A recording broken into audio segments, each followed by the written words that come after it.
Welcome back to Living Local and to our special series, Eerie, Iowa. The Quad Cities is unique, the only spot on the Mississippi River where the river flows east to west, a bi-state region that shares many mysteries. And now we're crossing the river into Illinois to meet John Looney. Looney wasn't just a gangster, he was a king of a crooked kingdom.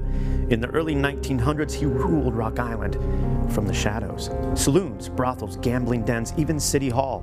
Over 170 illegal businesses paid him protection, and those who didn't, well, they vanished. He published the Rock Island News, a scandal sheet that printed blackmail in bold.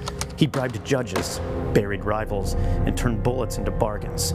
His empire of fear ended in October 6, 1922. That day, as crowds checked out the World Series scores outside the Argus newspaper building, gunfire erupted, and Looney was ambushed. His son Connor was shot before his eyes. But two black cars rolled up, men stepped out, and without a word, they opened fire. Screams shattered through the air, chaos erupted, some dove behind lampposts. Others ran, and when the smoke cleared, several lay wounded, and one was dead. It was an ambush. The target was John Looney, Rock Island's most feared gangster. He survived, but his 21-year-old son Connor didn't. Connor's life ended in a rain of bullets outside the Sherman Hotel in Rock Island.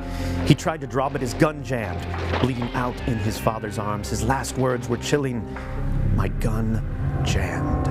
Locals say his ghost still haunts the area near the old hotel site, a pale figure with empty eyes, reaching for a gun that will never fire. Visitors to Calvary Cemetery have reported cold spots near his unmarked grave and the sound of footsteps behind them, though no one is there. And some say Connor Looney never really left Rock Island, and he's still trying to finish what his father started. Among the shooters, Dan Drost, once Looney's ally, was now a bitter enemy, and Looney never forgave him.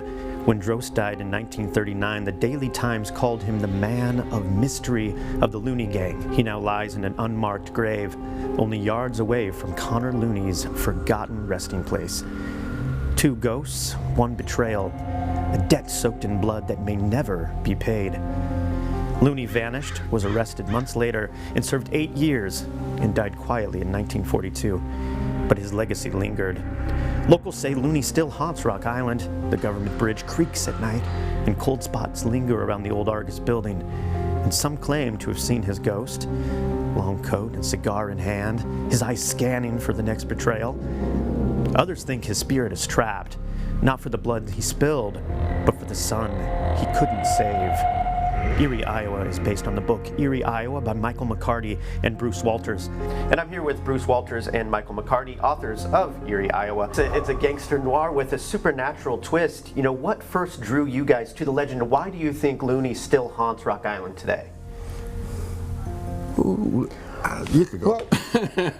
Well, we focused on some of the more peripheral players, and one was Helen Van Dale, and she is buried in Fairmount Cemetery in an unmarked grave between her 5th and 6th husband's graves.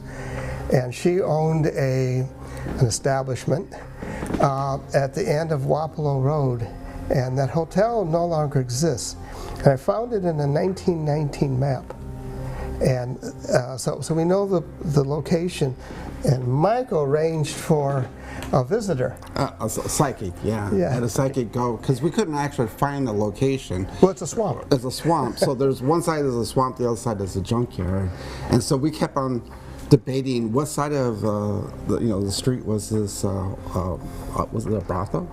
Yes, it was a brothel. Brothel was on, and Bruce was saying the left, I was saying the right. We brought in the psychic. Last road house on the right. Yeah, and so we brought in the psychic to settle the argument. And she had some real responses. She had some really responses. Yeah.